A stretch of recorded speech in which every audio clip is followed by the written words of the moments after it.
board members. I figured just go through the public hearings and then we'll do the reorganization after that, just to keep things moving along so we don't deal with our guests and have them hanging around for a while. So if that works for you, that works for me. Are we good? Okay. So the first public hearing at 24 Kingsbury Road, and as part of that, I need to read this preamble. And a variance hearing from the Board of Health Regulations is called to order for 24 Kingsbury Road. It is my duty to inform you that you will have to provide the Board of Health with data to support the request for a waiver of Board of Health requirements, and that if you do not receive the waiver, it will do you manifest injustice. You will also have to show what you intend to do is environmentally acceptable. And with that, sorry, who's the John? John, yes, Mr. Chairman, yes. Thank you, Mr. Chairman. John Glossa Engineering, 46 East Street in East Walpole. And I am representing William and Gretchen Houlihan, who are the owners of the property at 24 Kingsbury Road. And I don't know, Betsy might be able to put up the plan, but it's a triangular shaped lot. And the topography is such that it's, if you're sort of familiar with the terminology, it's sort of the top and side of an esker. So an esker is a steep hill of sand and gravel. And so, you know, in 1947, this house was built sort of on top of this hill.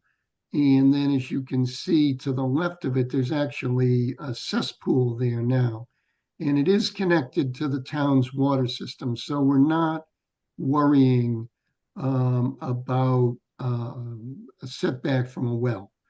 But we are worrying about setback from Kingsbury Pond, but more important is the setback or location of the system in relation to the steep slope that drops down between the location of the house, location of the proposed septic system in Kingsbury Pond.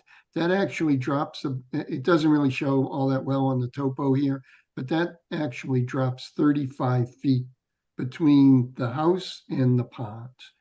And so the only level spot on the property that's available is, as you can see, just to the left of the house.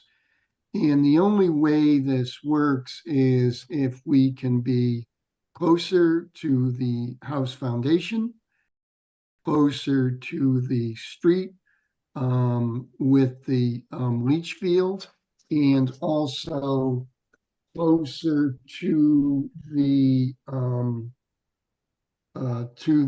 house foundation and closer to the street with the septic tank.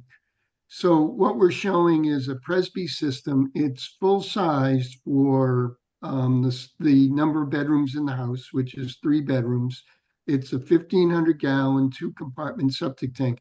So it's the same system we would design as if this, house didn't have these sort of restrictions in the location of the system. So we're trying not to make it smaller. We would rather have it the full size that's required under the Title V regulation, and have the septic tank the full size.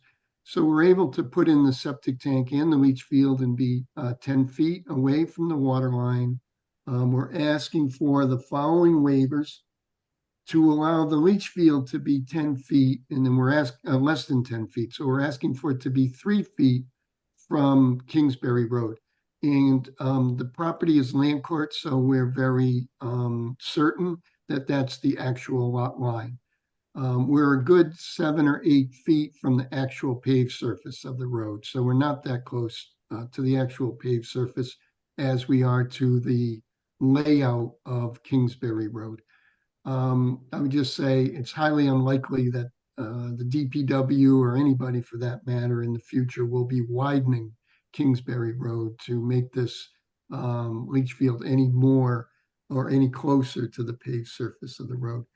And we're also asking for the leach field to be less than 20 feet, 5.2 feet from the house foundation.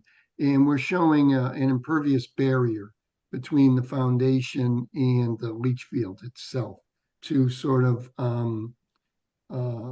allow or for that closer distance to the foundation. So we're putting something in there that's impervious. And in my experience, sewage goes down and not sideways in these leach fields. And then we're asking for the septic tank to be 8.7 feet um, from the house versus normal 10 feet. And again, there's an impervious barrier there in between the house and the septic tank. And then we're asking for the septic tank to be less than 10 feet, 5.2 feet from the layout of Kingsbury Road. And again, at that point, we're probably 10 or 12 feet from the actual paved surface of Kingsbury Road. Without these waivers, nothing could be done here except for a tight tank. So I believe that it would be unjust to require that we can fit a full-size system, a full-size septic tank, similar to any property where there would be a 3-bedroom house with a 2-minute perk rate. So the soils here are very good. They're gravel soils. It's just a matter of um, placing this leach field and the septic tank on the level or flat part of the lot. So at that, Mr. Chairman and members of the board, I can answer any questions that you might have for me. John, you answered half a dozen questions I was going to ask, but you said impervious barrier between that you're going to put in, or it's already there No, between the foundation? we would be installing it, yes. Okay. And then how far is the pond from The the? pond is just slightly more than 50 feet from Okay. the edge of the leach field. Okay. Okay, so we want to be 50 feet. I'm sure the conservation wants us to be 50 feet. Actually, Title V would allow us to be closer because this is a replacement of a system that was where the original system was constructed prior to there being a wetland regulation from the Commonwealth of Massachusetts. So the wetland regulations in the Commonwealth of Massachusetts were put into place in the early 1970s.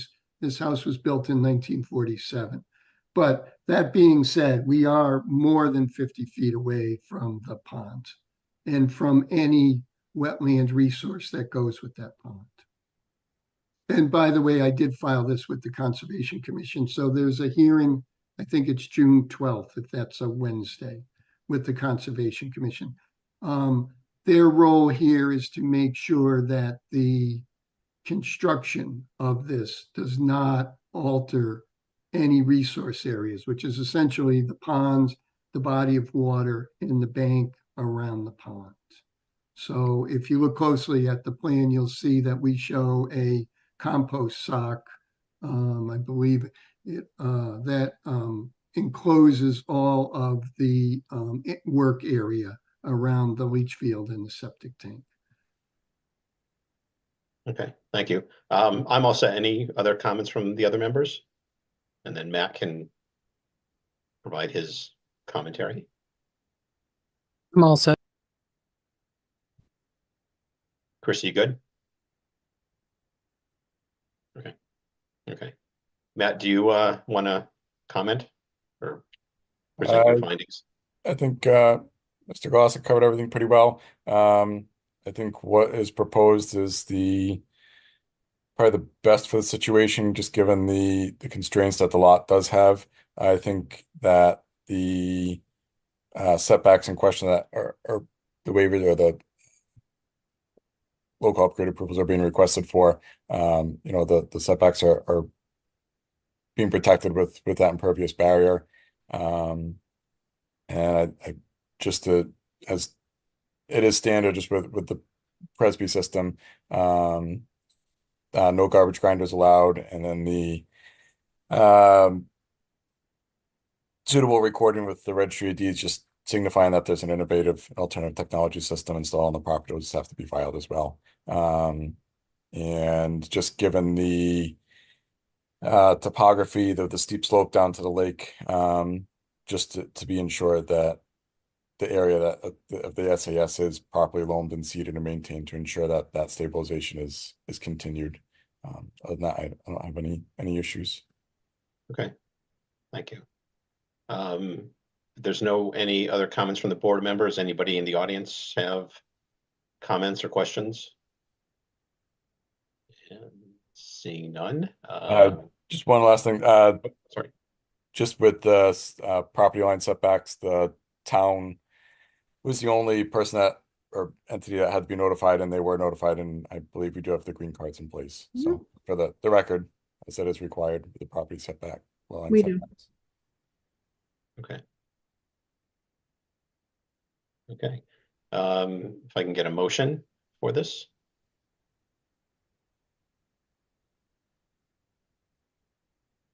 I Make a mo- Oh, go ahead. I make a motion to accept the requests for changes for 24 Kingsbury Road. Second, All in favor, say aye. Andy Bakunowski, aye. Christy Burns, Liz aye. Gephardt, aye.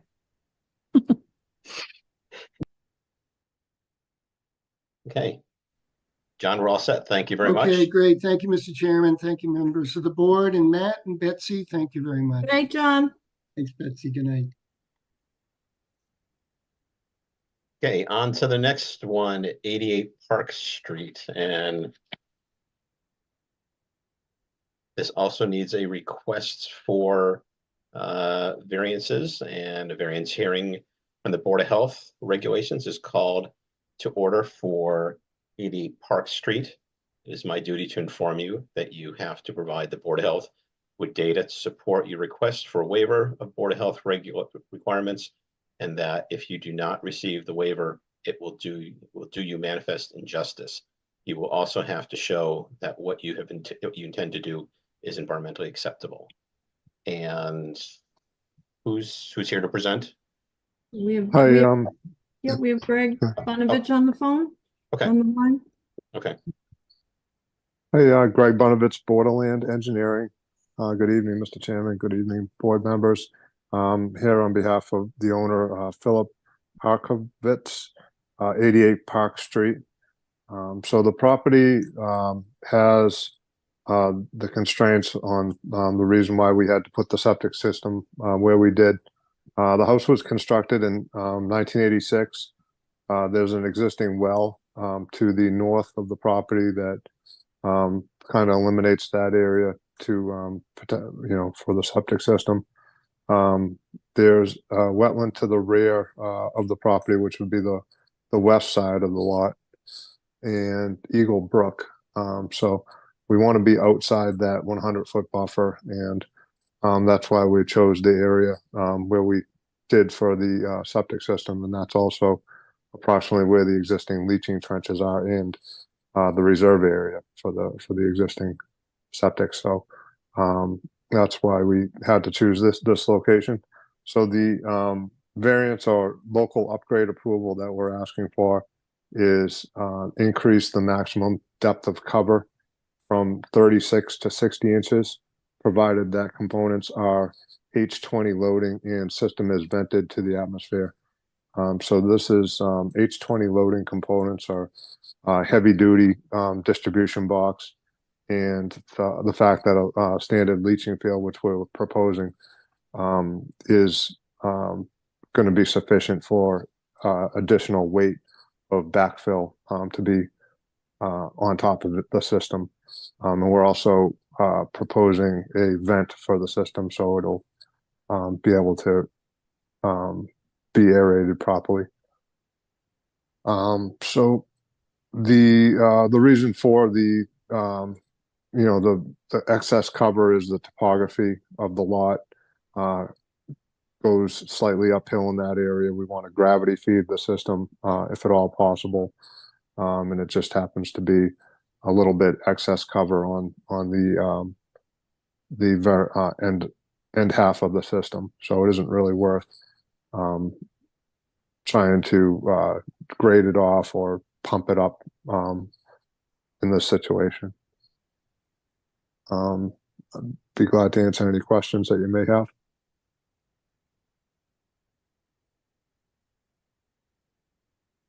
Betsy, can you just pull the plane up? Oh, sure. Sorry.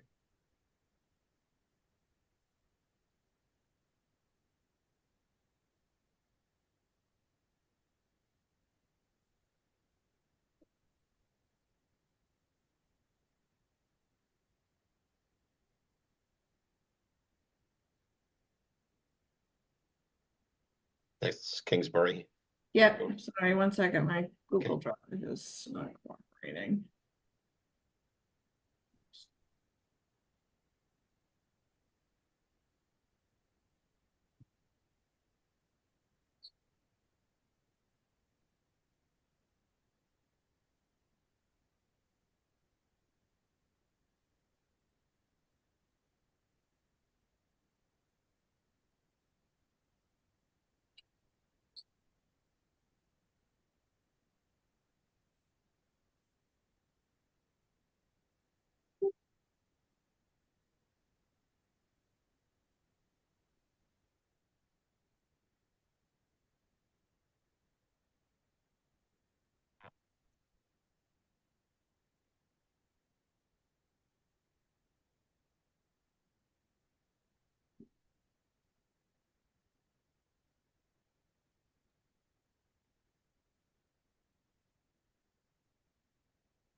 It was Betsy.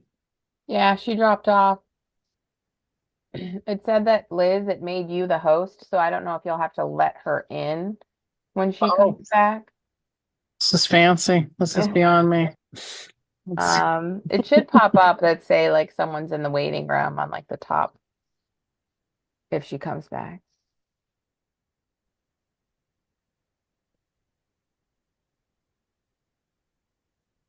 No, it's my understanding there's been Verizon outages from 495 all the way Back. into the 128 area. There she is.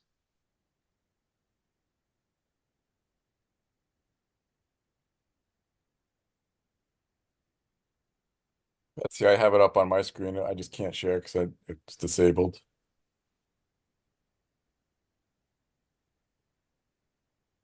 You're on mute, Betsy. I don't know if you're talking to us, if you're talking to somebody in your. Oh, sorry. Here we That's go. okay. Sorry about that. All of a sudden my computer died on me.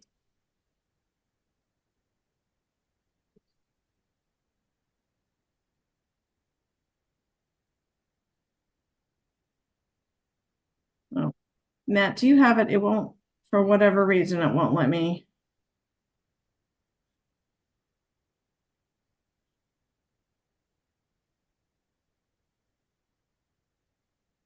Oh, Betsy, if you can't get it, it's not a problem. Greg, I just wanted to verify just the relative location of the old system versus the new system. Okay, yeah, so relatively it's in the same location. The old system is a trench configuration, Okay, and typically those are done with the reserve area in between the trenches, which is pretty much impossible to put a new system in between the old trenches. So we just remove it. okay, There you go, Andy. okay, thank you.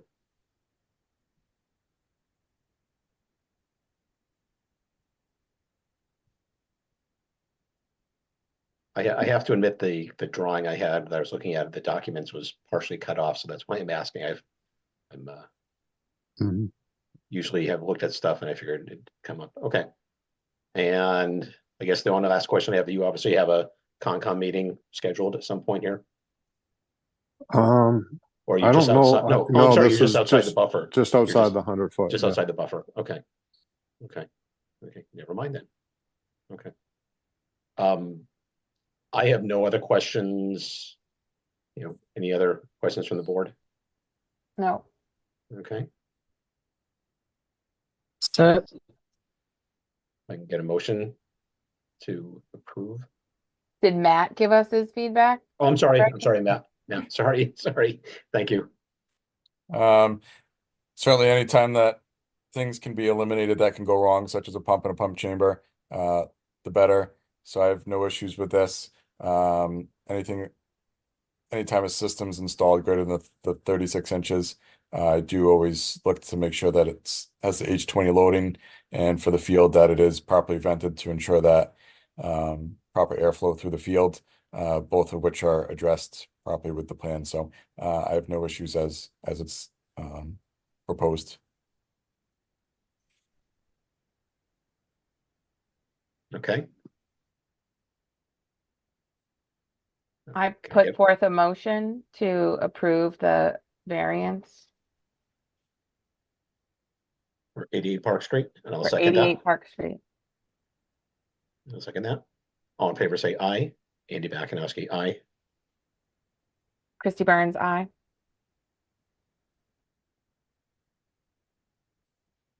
Liz Gephardt, aye.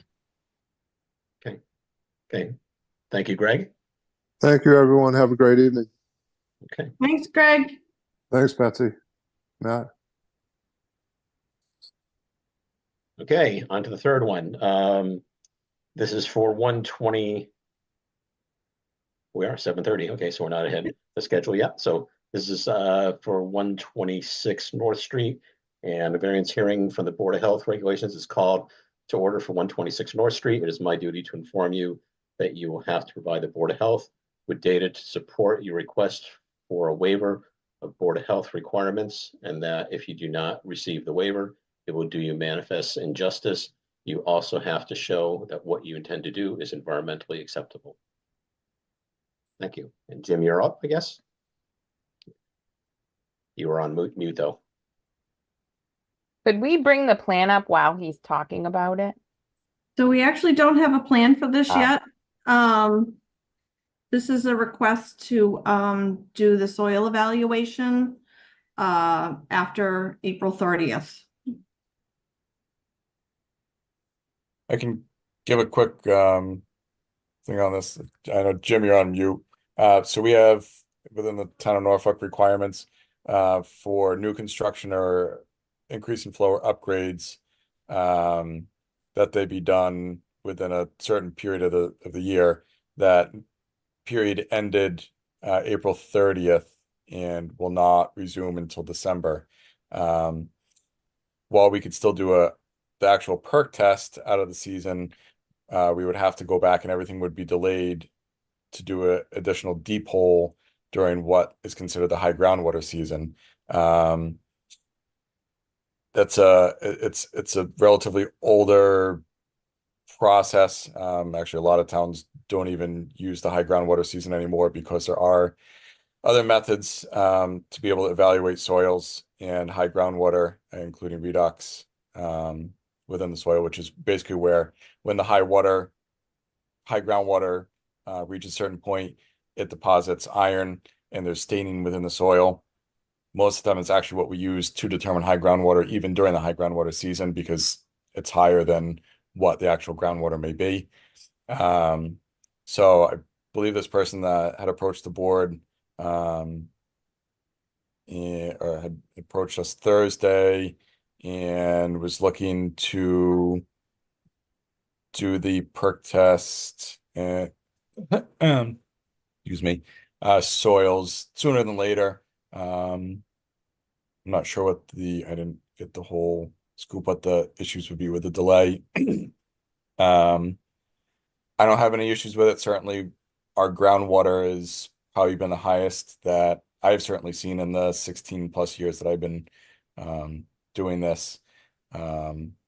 I would say there should probably be some type of limitation.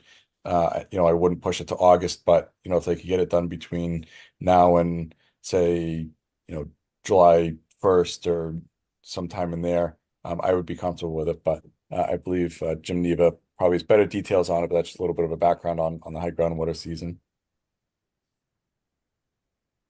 All right, hi, thank you, Matt. Can you hear me? I'm not sure. Yep, we can hear you. Okay. Um,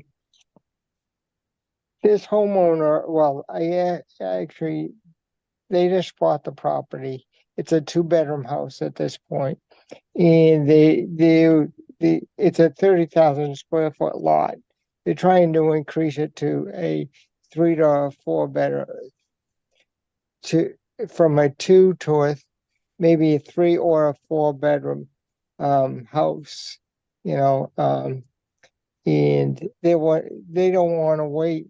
Well, they would like to see if they could get the system designed now and move forward in getting it all approved before December, so they can move forward on redoing the house.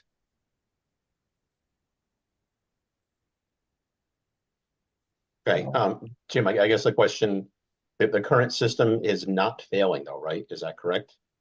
I do not know that. I mean, Okay. it's a 2-bedroom. Yep. It was just sold. The house was built in the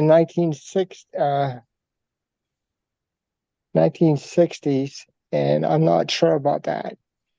Okay. You know, I was just given this information last week, so I really didn't see a Title V on it. Okay. I believe it's a cesspool. I'm not sure whether it's if I don't have that information either. I believe it was an issue with their loan, that they would lose their loan and funding if a new septic was not installed within 6 months. So I think that was the issue. So basically, we're trying to kill two birds with one stone, not only meet the requirements for the loan, but also look at an expansion of the septic system to increase the size of the house. Is that a good way of putting it? Correct. Yes. But that's what was Okay. basically was told to me. Okay. I guess from the perspective of the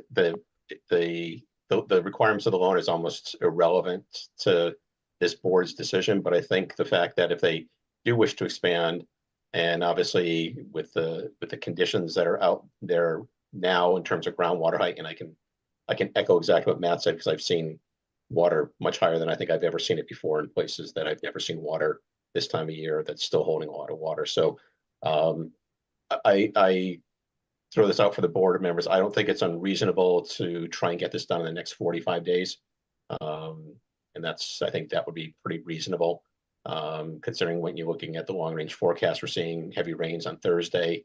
And they're saying 5-day dry spell, and then it looks like we're getting back into a rainy period once we enter the end of the first week of June. So that's kind of my thoughts on this. And if the board has any other thoughts, let me know. I mean, that puts us in almost like mid-July, which if Matt's saying he wouldn't wait until August, that's very close, mid-July to August. Can we not say 30 days to make it so that it's within June? Just that we're not getting to, I mean, if they're looking to speed things up anyway, would 30 days be an unreasonable amount of time to get it done? I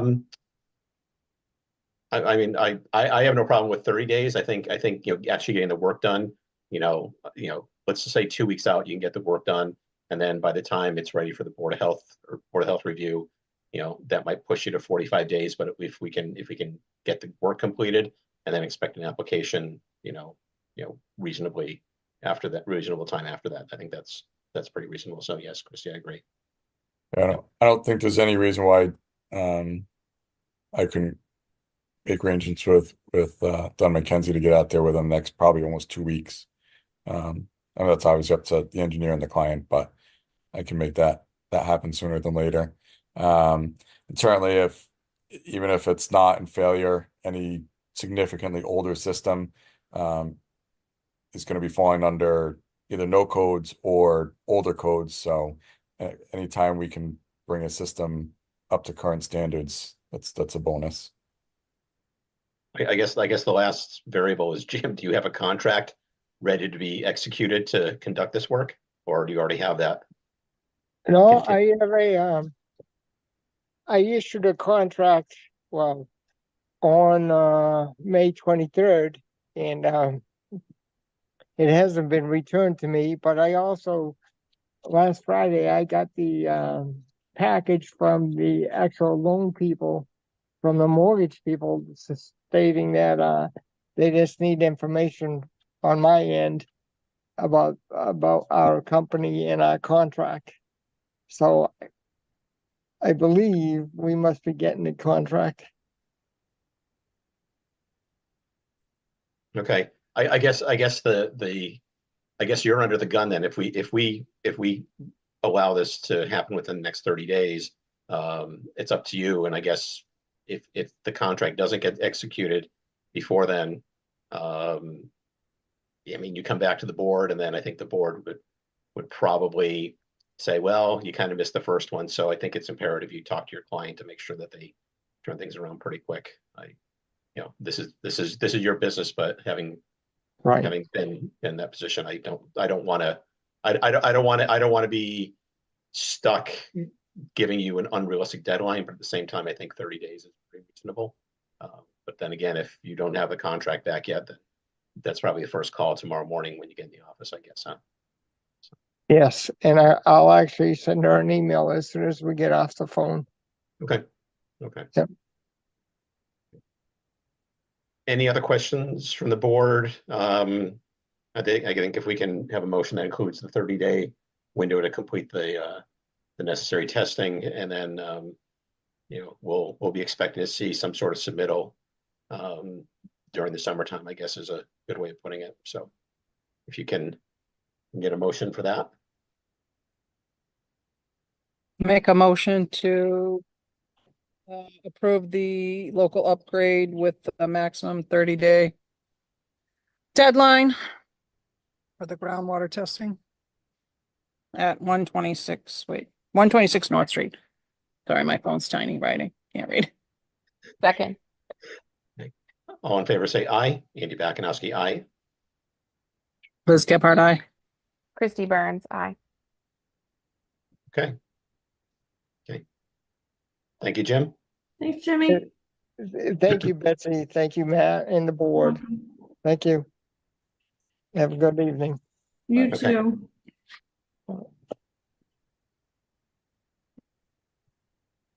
Can we go out of order here for a second and do the reorganization, or do you want to does the rest of the board want to do the meeting minutes basically if we follow the agenda?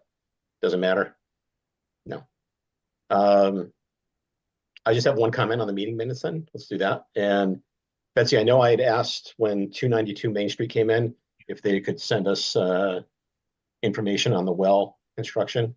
I'm not sure if they sent that in yet, or that wasn't included in the meeting minutes, because I think he was saying it's very shallow, and I was just kind of more curious more than anything else, because I mean the details of the variances we had this is a pretty tight installation, and I was just wondering if he has sent anything, if the engineer needs a reminder to send that along, if we could do that. So that'd be great. Sure, I can do that. So, but yeah, that's my only change on the meeting minutes. Yeah, no, they haven't sent in any well testing yet, so. Okay. But they'll have to do that they will have to do that prior to occupancy. Okay.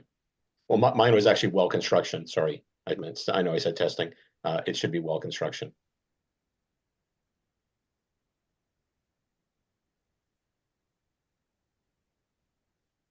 Okay, do you want to hold off on approving the minutes until the next meeting, and I'll update that? I mean, we're not going anywhere, and I think that there's nothing earth shattering in the meeting minutes that needs to get out there for the Right, public, yeah. unless if somebody Yeah. comes in, they can ask for it. So. Yep, we can wait. We'll just do both sets at the next meeting. Okay. Okay, reorganization of the board. In keeping with a long-standing tradition, as Liz is up for re-election. She's in that 1 year cycle. I would like to nominate her as chair for the Board of Health. And if Second, you, oh, okay, all in favor, say aye. Andy Bakunowski, aye. Christy Burns, aye. And I turn the chair over to you, Liz. And I think your first official act will be to nominate for clerk.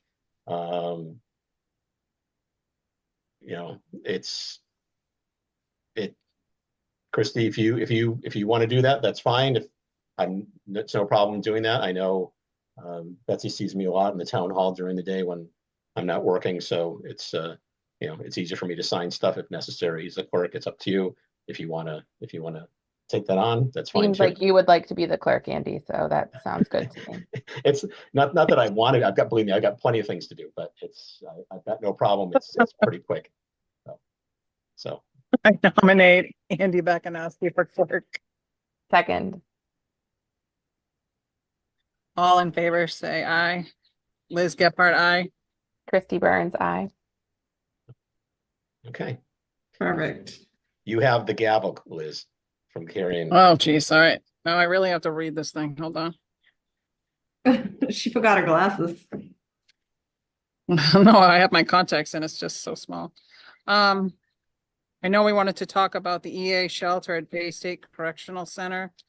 Andy, it sounded like you had some updates on the questions that were proposed in the letter that we got today. Yeah, actually, Mr. concerns. Oliveri's here. I don't know if he wants to make a brief. Oh, is he? Okay. presentation. He wants to make a brief presentation on that. I looked it over. I have some comments on it, but let's let Mr. Oliveri have the floor, and he can let us know what he's thinking. Okay, thank you very much. Call me Jack. And I am part of a Facebook page group that have some concerns, as many people in Norfolk do, about this overflow shelter. And one of the things I wrote to you about was the fact that there doesn't seem to be an EIS, environmental impact study. I was a chairman at one point of the board sludge committee in the town of Norfolk. And I know there were many studies done on that site.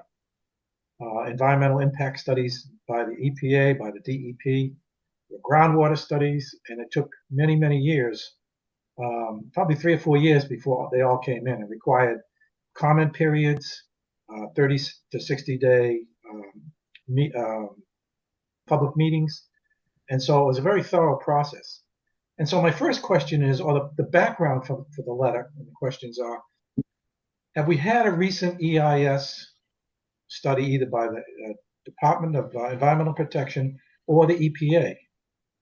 I haven't been able to find any, and especially where the studies before were based on a prison population or an inmate population at the Bay State Correctional Center, this facility is being tasked with doing something different than before, and that is putting families in there, especially young children and pregnant women. So we think it's even more critical today to make sure that a thorough environmental investigation be done, not only for the protection of the people who are going there, but also for the protection of the environment, which is very sensitive. We know that there's been some problems with the groundwater in the past, and there was mercury back in 2018. There was mercury found in trace amounts in the groundwater, and it was supposed to be remedied. I don't know what they've done in that case for remediation. I was able to get 2 groundwater studies, or actually 2 well studies, water analysis studies from 2021 and 2022, and it does not mention any testing for mercury. In addition to that, in the previous water studies, it said there was large amounts of manganese in the water.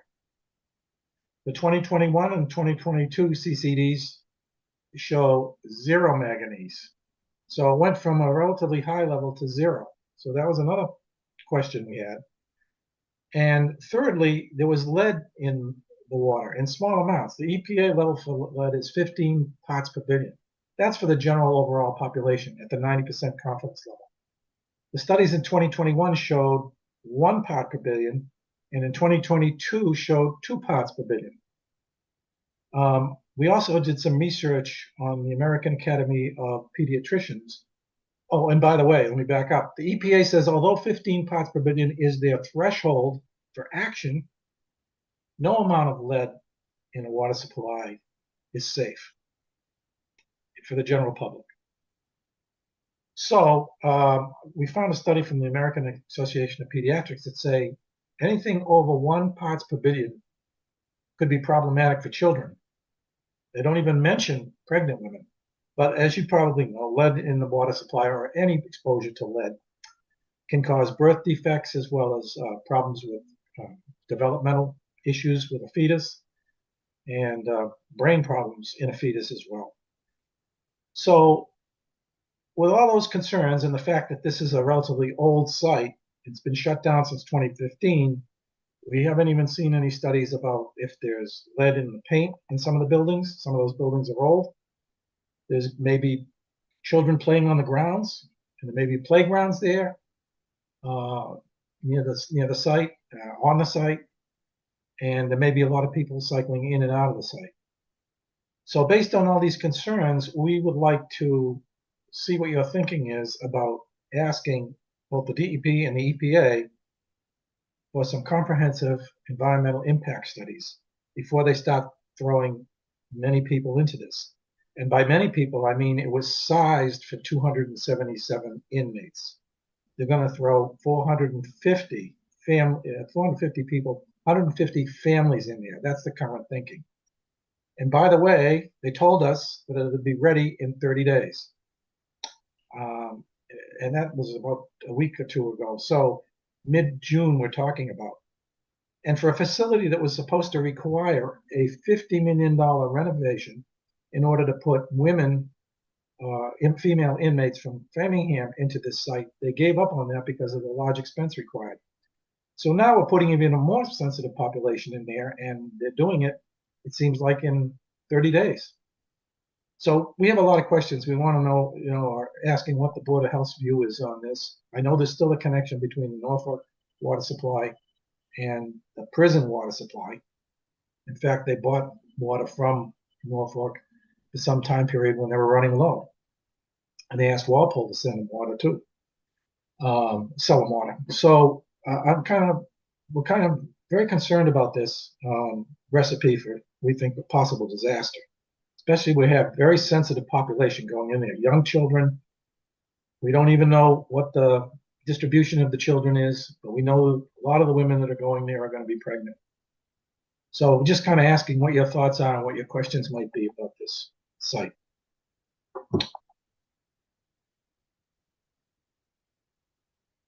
That's all I have.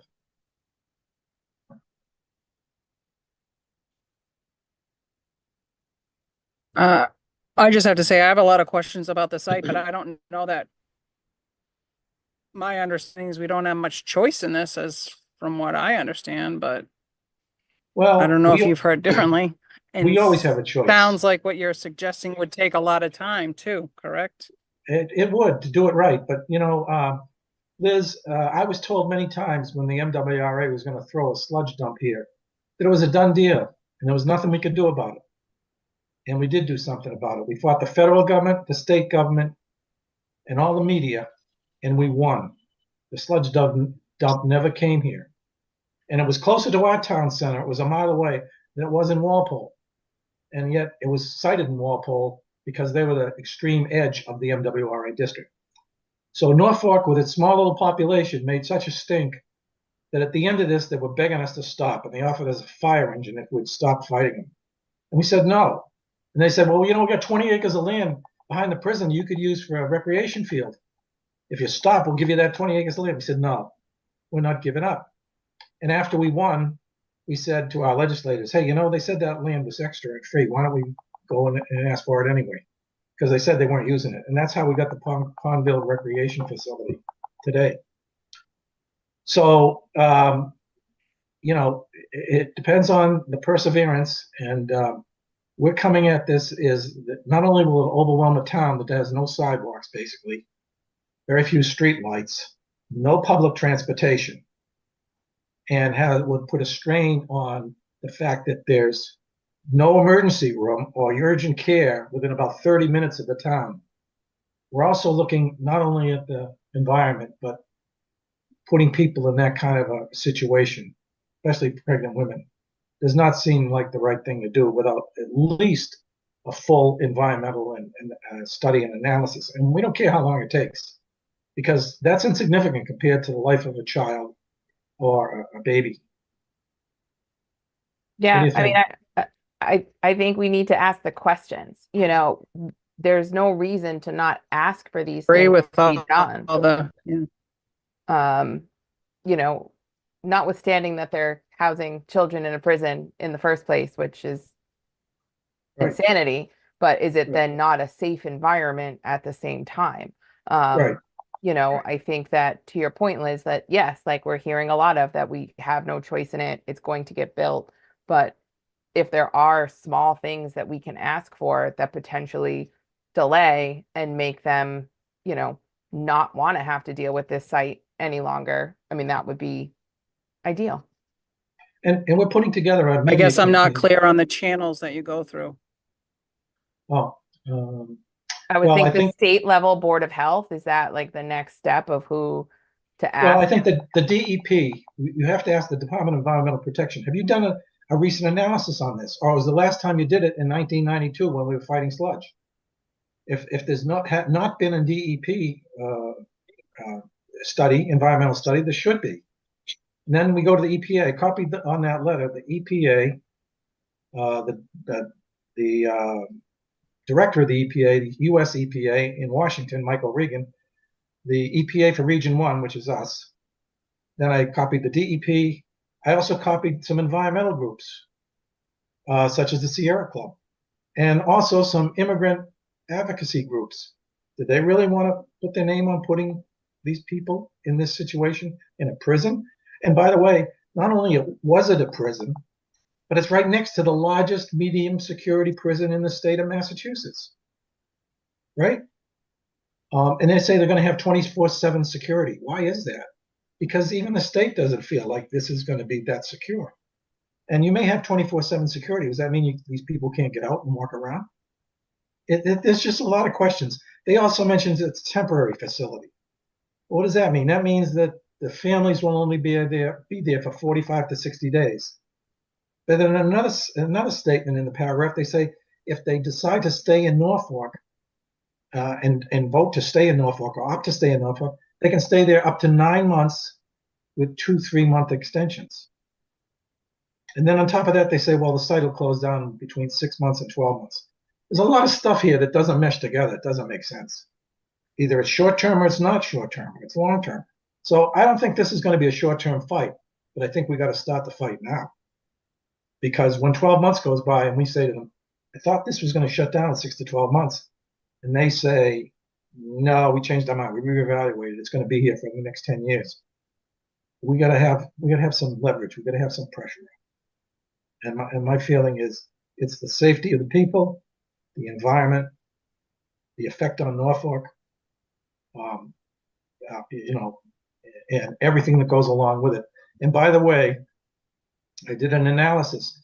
Norfolk, there's 100 towns in Massachusetts that have housing migrants.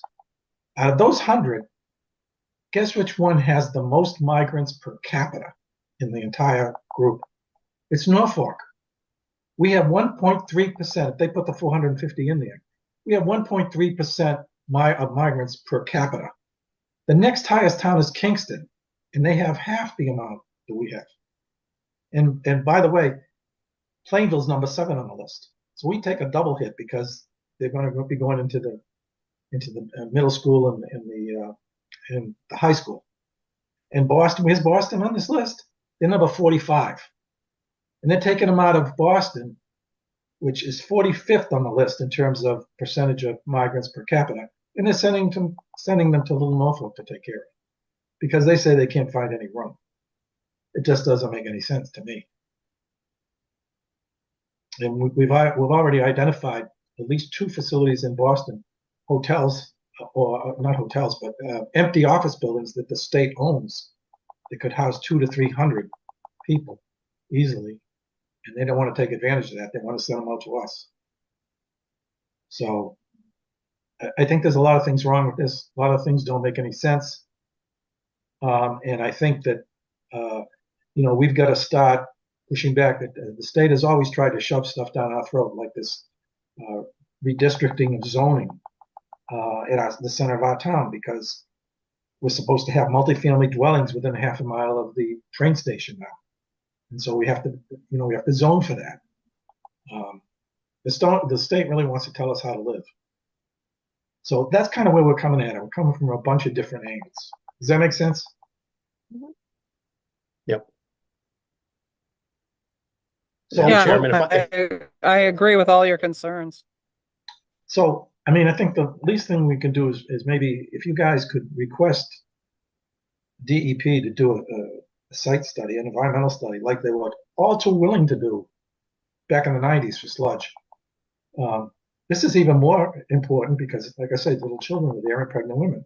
And also support a request to the Environmental Protection Agency, Region 1, and ask them to do it. And then the other thing is, our building department probably doesn't have any jurisdiction over it, but the state fire marshal would. Yeah. For safety. We don't know if the state fire marshal's been in there. There's a state building inspector can look at the codes, and I think he would have to talk about, does the paint got lead in it? Anything before 1978 build is assumed to have lead in the paint. So has that been looked at?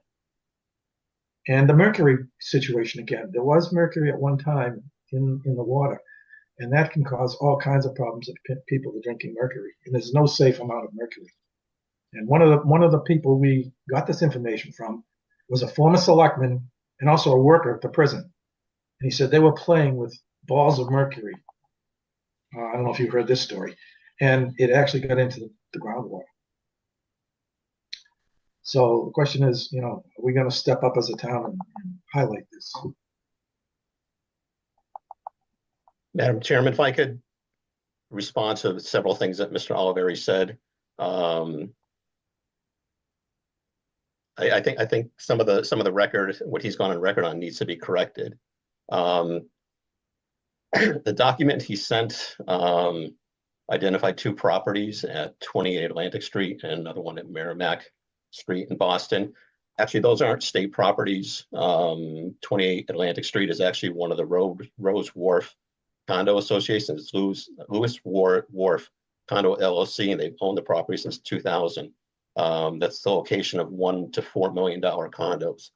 The other location on Merrimack Street is owned by Transatlantic Limited, 151 Limited Partnership, and they have owned the building since 2020, and it's been residential since then. That also includes mostly $4,000 a month apartments. So that information is not correct. Oh, Andrew, doesn't it say government owned? Nope, it does. John, I sat on the Board of Assessors for 11 years. I know how to do research. When I saw that, and the reason why I jumped on this is because the Atlantic Street property, the company I was working for at the time, about 4 years ago, we did a resiliency project at that address, and I know that's not. It's occupied residence. It's not. Okay, so the website thing, the description is wrong. It's not government owned. It's so far off. It's not. It's just not credible. And somebody's trying to sell it, right? It says it's no, for sale. actually, the Lewis Wharf, the Atlantic Avenue was actually transferred twice to a different LLC at $0. This is looking at the board. This is looking at the Board of Assessors in Boston, plus having access to the Suffolk Registry of Deeds. You won't be able to access the Registry of Deeds because I still have my account. Why? I don't know, but I haven't been on the Board of Assessors for 4 years now. So I accessed it, and it's the information is just wrong. It's just okay. I stand corrected, and one of our members came up with that. I didn't, but I mean, apart from that, I'm glad you brought that up, because we won't promulgate that as Okay. a solution for the state. They're going to have to find their own solutions. Okay, so if I can, let me just work backwards in the document. The three links associated with the drinking water, where DOC asked Walpole to consider supplying water to area prisons, and the drinking water remains concerned at Norfolk Prison and Mass, and then the Bay State Correctional Facility reports. That meeting with Walpole, I was physically at. I used to work for the DOC, and I was a water operator at the facility. Oh, really? My background, I'm a geologist. I spent years looking for water. I got my operator's licenses. To take a quick side thing, this thing with the mercury, we'll talk about that, but it's messed. That's it. Consider the source you got that from, and consider what happened to him after he left the state. There's problems there. I'm not going to belittle him, but that's the bottom line. But anyways, so the DOC asked Walpole, because after Hurricane Irene, almost all the telephone poles that carry electricity down to the wells were taken out. We had to run off generators for months so they could supply water. And one of the feasibility study items that were, if you remember in this article, Bill Nunnery, he suggested contact the adjacent properties, the adjacent towns, to see if they could hook up to the town, to their water. And the way this article was presented, it was not the way the meeting went. They were simply trying to say, what would your maximums be? What would you want to do? And they just cherry picked it. Trust me, there was always the option of trying to develop a new source on the state property. That always was the priority. So the way that article is written, it's very skewed. It does not represent reality. The second thing about the drinking water remains a concern about the manganese. If I were you, I would be more concerned about what the town of Norfolk is doing, because in 2018, the town, and they've been invited a bunch of times to look at the system. The DOC put a $11 million manganese removal treatment. So that's why, if you're seeing the change in the consumer confidence reports of those compounds, it's because of the system. That system is removing almost everything out of it. So that's been in operation for over 6 years. So again, this is something that's really problematic. As part of that, there was a well that was known as well number 2, which is down near the ball fields on Pond Street, that the town actually killed because of the irrigation well. The irrigation well was 1,000 feet away from these wells, and having listened to the operator at the time for over 10 years, he was taking iron and manganese readings daily from the DOC wells.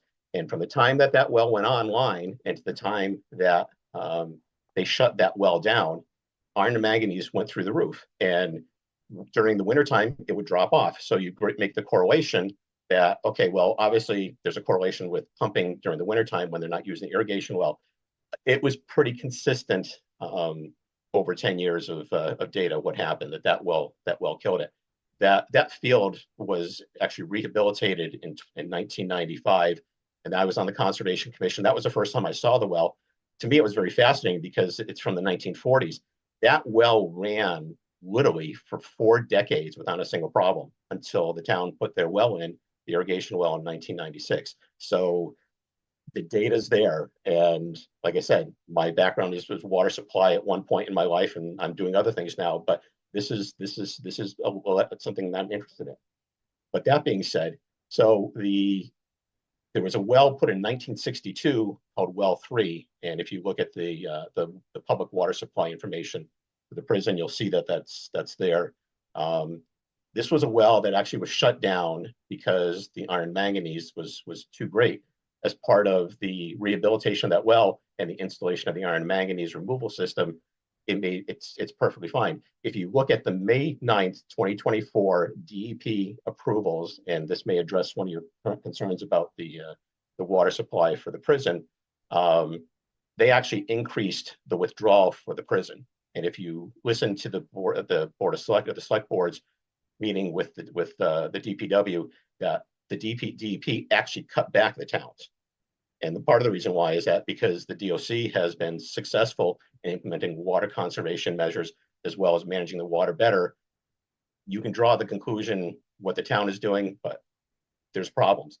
And then if you look at the community Facebook page, you'll see that there's people complaining about, dirty water occasionally.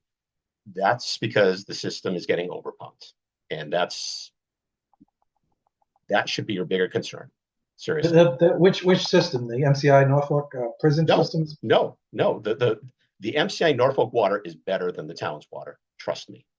Really? When you look at the quality of the water versus what the town has PFAS in it.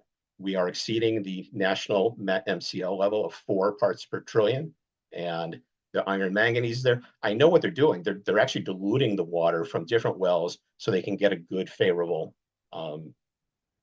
manganese reading. And you know how I know? Is because that's what we did at the prison. We had one well that was very good water if you shut it off for 2 days. And when you knew the sample, you would time the sampling such that the levels would be done. Sounds It's like a not game. it's not illegal to do that. But the bottom line is that this is what happens. Sounds like a game. It's a game. But again, the efforts. The other thing that's concerned is the well withdrawal rate at the prison. They're at least in the documents I read, 0.49 million gallons a day. Yeah. 490,000 gallons a day. And how much does the town do? And that's for probably 1,600 people. They're figuring on 300 gallons a person per day. It used to be. You know what it is now? It's 140. Well, the state says the recommendation is 65. No, that's for residential. That's for residential. That's not for institutional. Okay, so for institutional, what's the requirement? It's less than 160. And Yeah, they well, average 140. they're pulling 300 out of there a day per person. 200, 250-ish has been what I've seen in the past couple of years. Yeah, but I'm talking about if they put 450 more people in there. The numbers that I calculated, they'd be looking at 79,000 gallons additional. But the bottom line is they're still below their approved limit. Oh yeah, because they're approving such a huge amount. Walpole is closed. I mean, there's 30 people there. Right. And even if Walpole were open, they're still pulling. When Walpole was open, it was something like 100 inmates, something like that. At 1.500 something. Oh, that's right. Sorry, 500. Right. It's still a lot of water per person per day. It is, and unfortunately, the institutional requirements are different. The thing about the water conservation work that I worked on back in 2005, 2010, you put administrative controls in there, and you limit a shower to 12 minutes.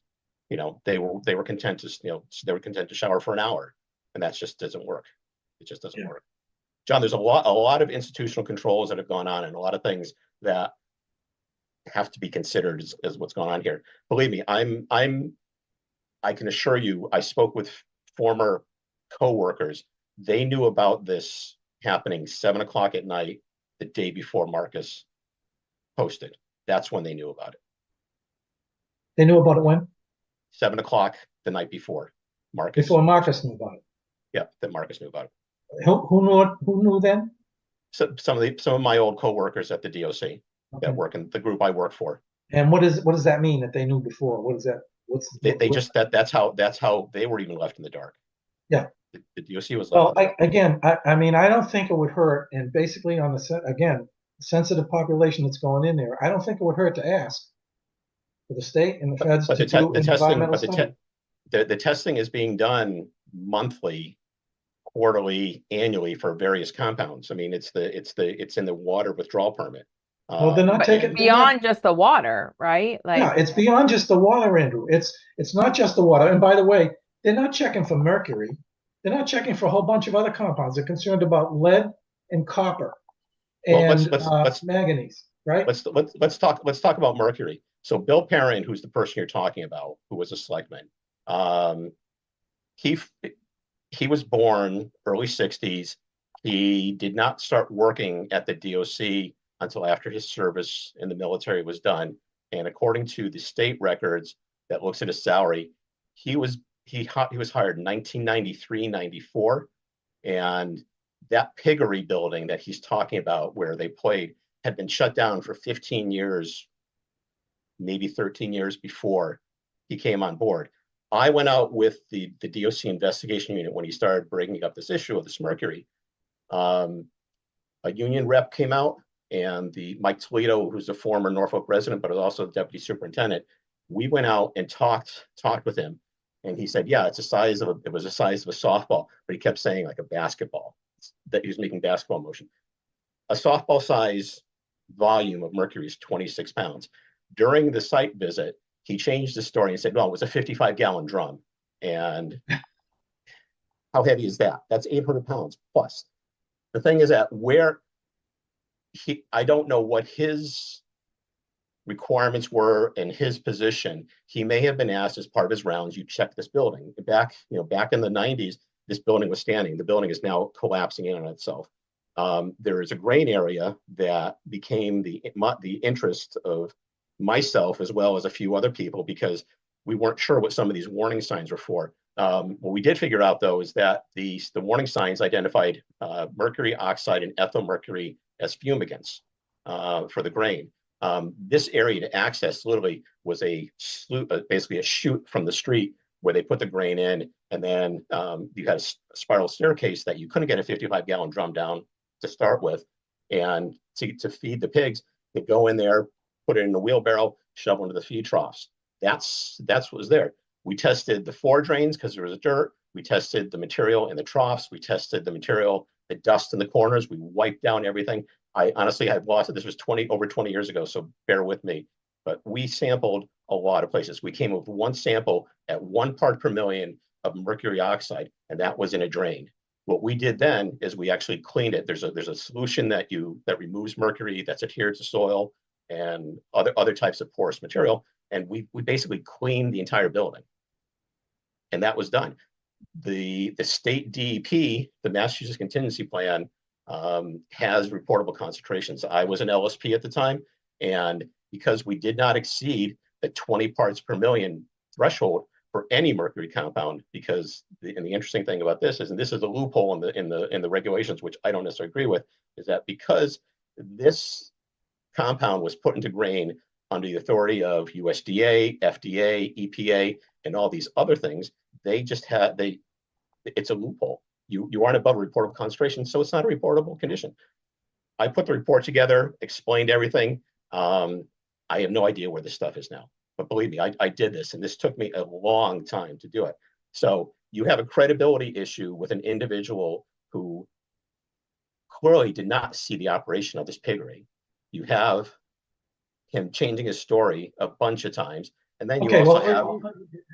Can you hang on a second? I don't mean this to be like a courtroom.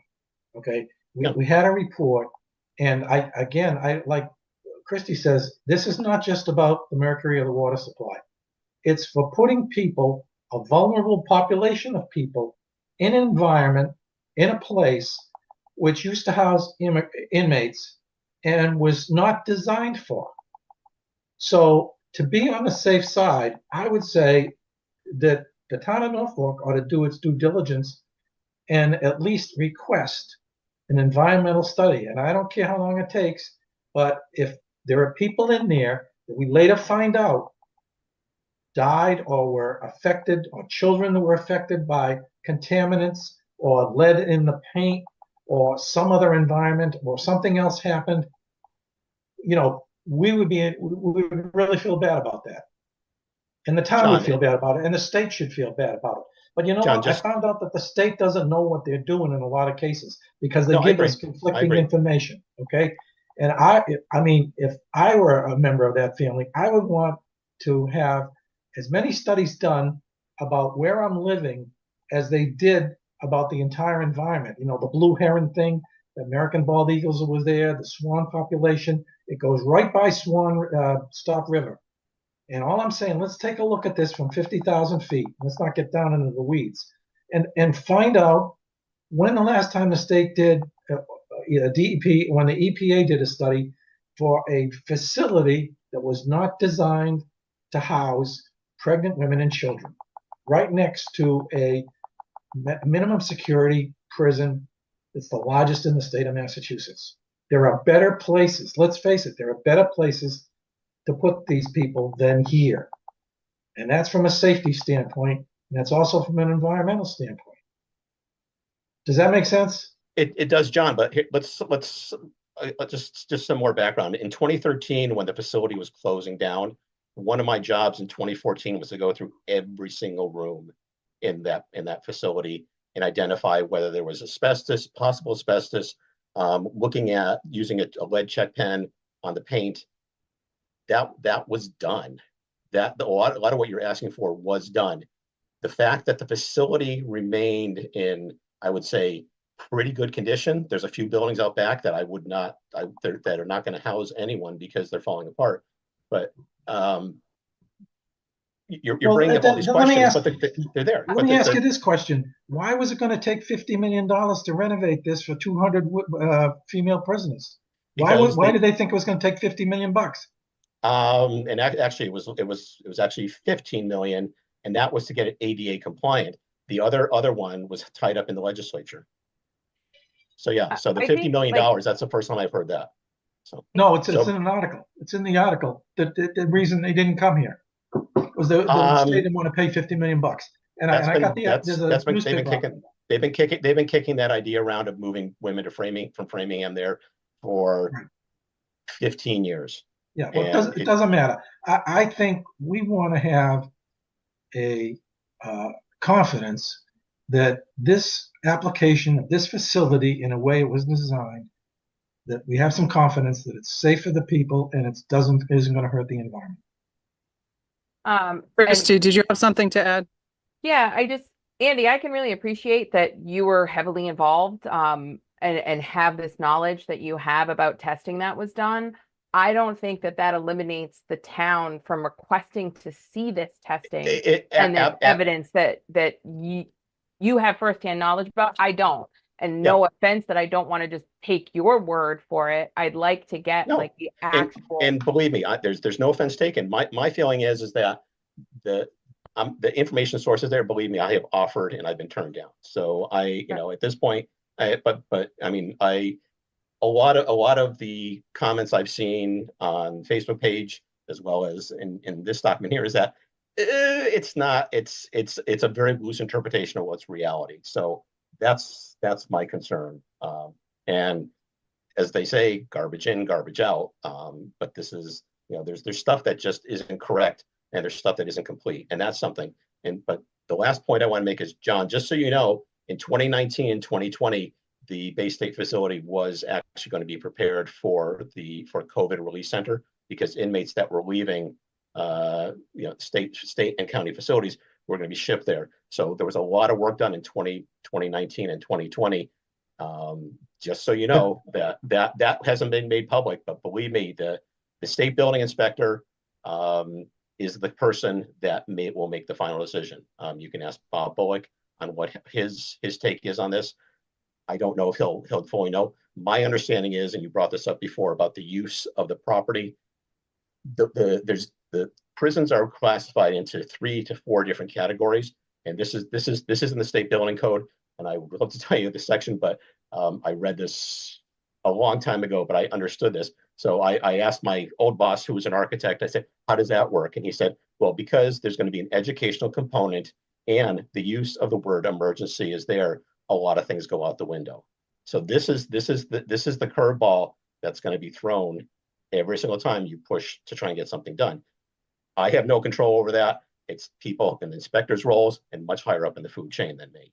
So, but this is something, there's a lot of stuff that I've done that I think has tried to address some of your concerns a long time ago. But at the same time, right now, totally different administration, totally different people. But they're and totally different people occupying the building. But again, that's something. The fact there's an educational component. Yeah, no, I agree. There's other better uses for this property. But again, right. It's And I think what our job is to try to do is convince the state of that statement you just made. Yeah. No, I completely agree. I completely agree. Good.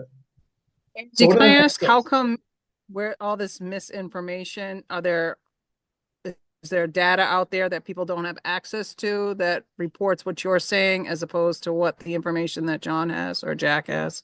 We have filed a FOIA request for water quality reports. We think the state has, and all we've heard is crickets.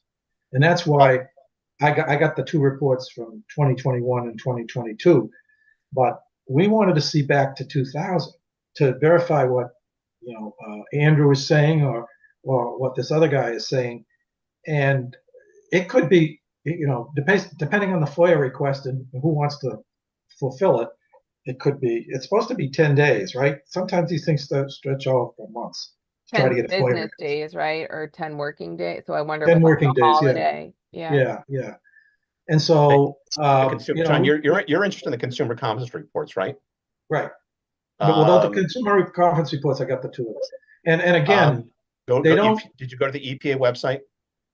I did go to the EPA website. I would go to the EPA website and type in consumer confidence reports. And I'm going to tell you now, if you have to kind of mine down in a couple areas. And the reason why I did this a couple days ago, because I was interested, because they had a PFAS hit over at the prison in Walpole when it was open in 2017.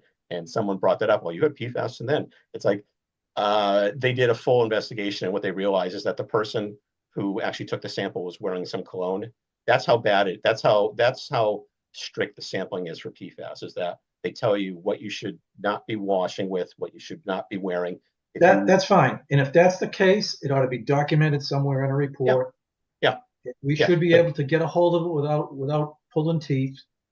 And the information we got, we're a grassroots organization. So Liz, to answer your question, a lot of these are anecdotal stories. Some of them are printed news stories, news reporters, and newspapers and Yeah, I'm news looking for outlets. more like the objective data that you can read regarding the testing, regarding the lead testing that was done. We have Because the very lead's not little. going to change from 2015 to now. It's not going to grow lead.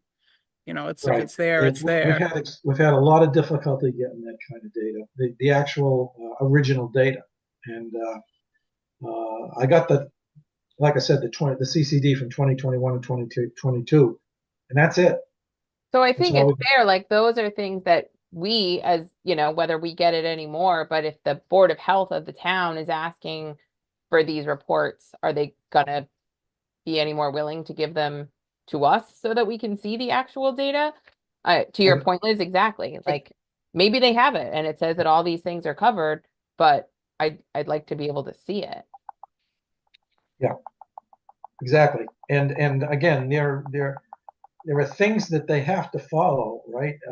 Certain elements that they follow closely, like the lead, 1 part per billion. And they said, well, the EPA is 15 parts per billion. You don't want a pregnant lady, I think, drinking water with 15 parts per billion or over. That's the action level. And by the way, some of these, as you probably know better than I do, it says it's the 90% confidence level. So the last report that I got, 2022 CCD, says it's 2 parts per billion. But that's at the 90% confidence level. So that says 9 out of 10 homes or entities have got to be 2 parts per billion or less. But there's one that could be 10 or higher, right? And so, that doesn't give me a real warm feeling, especially when they say it's very critical for young children, babies, and pregnant women to have as low as possible. And the EPA even said, and the state too, no level of lead in the water is safe. No level is really safe. I mean, that's their goal, is to have no lead detected at all, right? John, So- I would ask, this is the last thing I'll say. I would say with your interest in this topic, just on the lead issue alone, you should ask what the town is doing about it. The fact that the town has set aside $100,000 over the next year or so to do lead line replacement projects, you might want to look to see what the town is doing as well.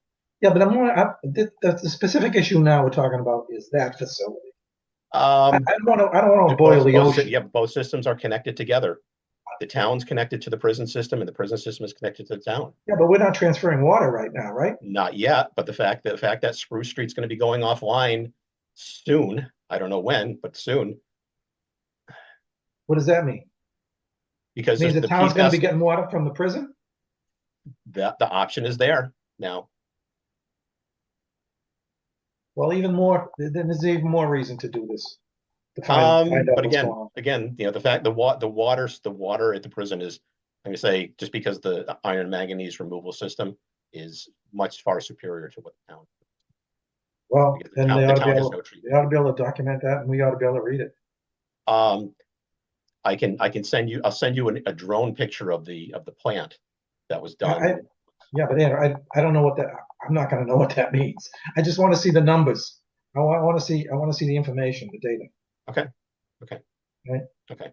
So anyway, if that makes sense to you guys, if you could request this, you probably have more clout than we do in trying to get this information. And John, I think this has to be a joint effort on everybody's part. The Board of Health is one piece of the component. The select board have to be the mouthpiece, because Board of Health can be ignored. Okay, can you write a letter to the select board then saying you'd like them to request it? Sure. Liz, I'll jot down an email and I'll send it off to Betsy, and she can put in a letter and let the other members review it. Can we Great. all look at that before it goes out? If it's Oh, yeah, gonna yeah, go yeah. from our whole Yeah. department? Okay. Yeah. That would be great. That'd be very helpful, I think. And Yeah, start the because ball you're rolling. bringing up some issues that are health, but you're also bringing up other issues that have nothing to do with the Board of Health too. So I see the whole entity of what your concerns are about the group of people, but they're not all specifically related to the health. Physical Well, health. yeah, I of did. You're right. I patients. brought up stuff about the state fire marshal, the state building inspector. Is that what he is? The state building code inspector. And I understand that doesn't have anything to do with you, but I also think I copied the Conservation Commission on it too. So we'll be talking to them as well. Okay. But that would help. That would really help. Well, I think you two have brought some clear things that I need to look further into. Okay. That I was not considering. But I knew there were there's a lot of concerns about the immigrants coming here, but there's many entities that it's concerning for: schools, Yeah, the and the fire neighborhoods, department, everything. and you So heard it's the not chief. specific. If you listen to the select board meeting, the chief said that this is going to impact response times to Norfolk residents for the ambulance. We have one ambulance that's staffed 24/7. That ambulance is taking a migrant to a hospital, for a pregnant woman to have a baby or some other thing. It's going to delay the response time to the citizens of Norfolk. And one of the things the select board said, Jim Leon said when he was the chairman 2 weeks ago. No, he's still chairman now. What he said is two things they won't compromise on. One is the safety of Norfolk residents. That is, the safety of the town of Norfolk has got to be the same after this site goes here as well as before. So there should be no change in the safety to the town residents. And the second thing was the education of our children. There should be no impact on the education of our children when this site comes here. So those are the two things he says are non-negotiable. And I asked him, what happens if none of them happens? He says, then we're going to push back. We're going to push back. So, Okay. anyway, okay. Thank you for your input. Okay. Thank you for Thanks, listening.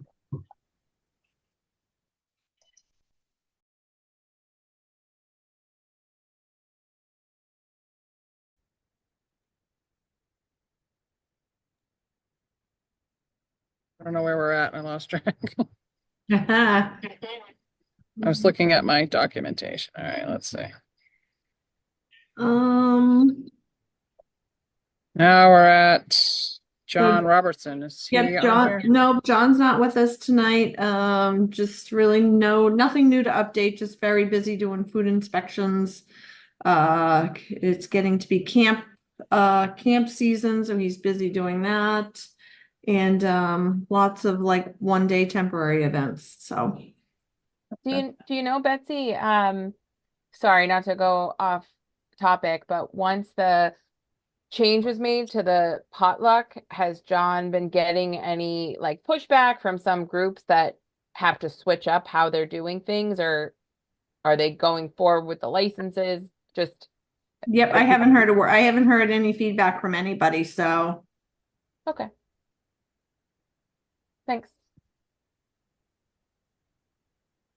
All right, next we have health agent updates from Matt. Looks like he's still on. Oh, there he is. Yep. I don't have anything else. Just been busy with perks and installations. We just got very busy the end of April and it's carried through May, but everything's going smoothly. So I've nothing major to report. Okay. What about Southwood Hospital and 111 Dedham Street update? There was a public involvement plan meeting last Thursday. I did not attend, but I got a little bit of a feeling on going on, and most of the meeting concentrated on the radiation that was found in the filter beds from the old wastewater plant. And I'm not going to say it became a war of wills, but you had a PE that was kind of arguing with the other PE about the quality of the data. And the two big takeaways is that the depth and aerial extent has not been defined, even though a previous report said it was. And the other part, I guess, stay tuned. So that's the best I can tell you.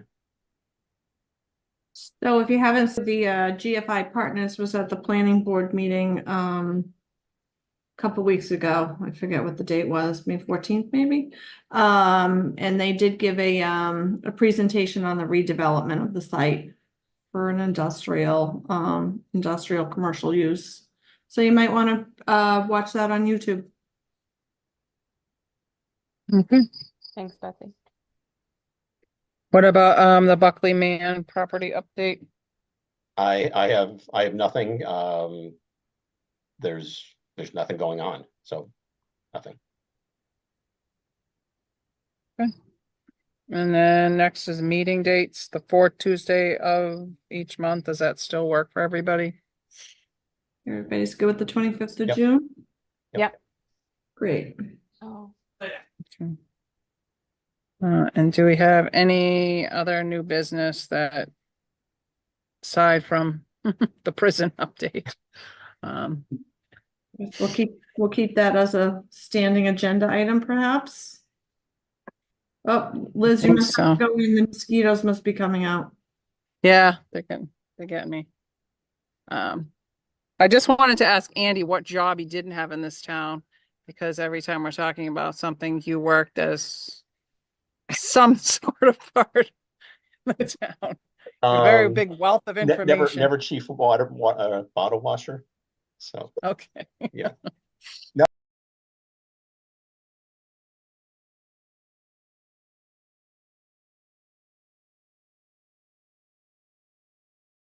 I mean, I've always worked this way, where in my career, I've always tried to learn as much as I can about what's going on. And consultants hated me because I would ask them the question that they couldn't answer right away. And I'm not saying that's a good point, but I think that's sort of the upcrux of this. And a lot of times you actually move a project along farther and quicker, because if you start asking tough questions, then you kind of let them know. I mean, I was a consultant for almost 25 years before working for the state, but I took those philosophies and brought it to the state. And believe me, I made a lot of enemies, but at the same time, I think we cleaned up a lot of stuff. And we can talk some So other if I time wanted about to it. look for any of these newspaper articles or information that Jack was talking about, where is there He specific? linked to them in that letter. If you Oh, scroll did he? down. Okay. Yeah. The links are there. Okay. And the funny thing is that if you go through Google and if you go through Bing, different articles will come up first. It doesn't make sense why, unless it just happens to be that publication that it's in. The state physical website, if you type in stuff, I mean, there's some reports you can find too, because I know people that posted on another site that had various inspections, like the one that DCAM did in 2019. I never found that until I went through the state website. So that was there. So the state seems to be putting a lot of these feasibility studies as well as reports or conditions reports or property issues. They seem to be posting those more on their website than they used to. And the EPA were a certain section. What did he say? Section 1? Is that? I feel like he kept Region commenting.